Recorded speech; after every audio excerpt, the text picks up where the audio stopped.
வாக்கு சேகரிக்க வந்த எங்களை மக்கள் வரவேற்கும் விதத்தை பார்த்து கண்கள் கலங்குவதாக பாமக வேட்பாளர் சௌமியா அன்புமணி மகள்கள் நெகிழ்ச்சியுடன் தெரிவித்துள்ளனர்.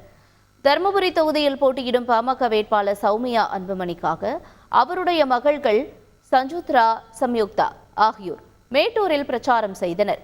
குள்ளவீரன்பட்டி பகுதியில் நின்று கொண்டிருந்த பொதுமக்களிடம் வாக்கு சேகரித்த அவர்கள், நீங்கள் அனைவரும் எங்களுக்கு உறவினர்கள் என்று எங்களை வரவேற்கும் விதத்தை பார்த்து கண்கள் கலங்குவதாகவும் அவர்கள் நெகிழ்ச்சியுடன் தெரிவித்தனர்.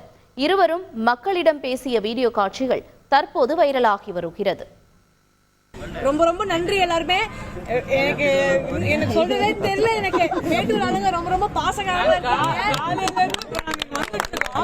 ஒரு இடத்துல கூட எங்களுக்கு சோர்வாவே இல்லை. ஏன் சொல்லுங்க, சிரிச்ச முகத்தோட எங்களை எல்லா பிளேயரும் எங்களுக்கு கண்ணெல்லாம் கலங்குது. எங்களுக்கு இங்க வந்து இன்னும் இவ்வளவு பாசமா இருக்காங்க. நாங்க எங்களை அங்க பாக்குறவங்கள முதல்ல எதுவுமே இல்ல. நாங்க இங்க இருக்கிறோம் விட்டா அந்த அளவுக்கு நீங்க வந்து எங்களை பயங்கரமா கவனிச்சீங்க. எங்களுக்கு அவ்வளவு பாசமா ரொம்ப சந்தோஷம். செய்திகளை உடனுக்குடன் தெரிந்து கொள்ள உடனே சப்ஸ்கிரைப் பண்ணுங்க.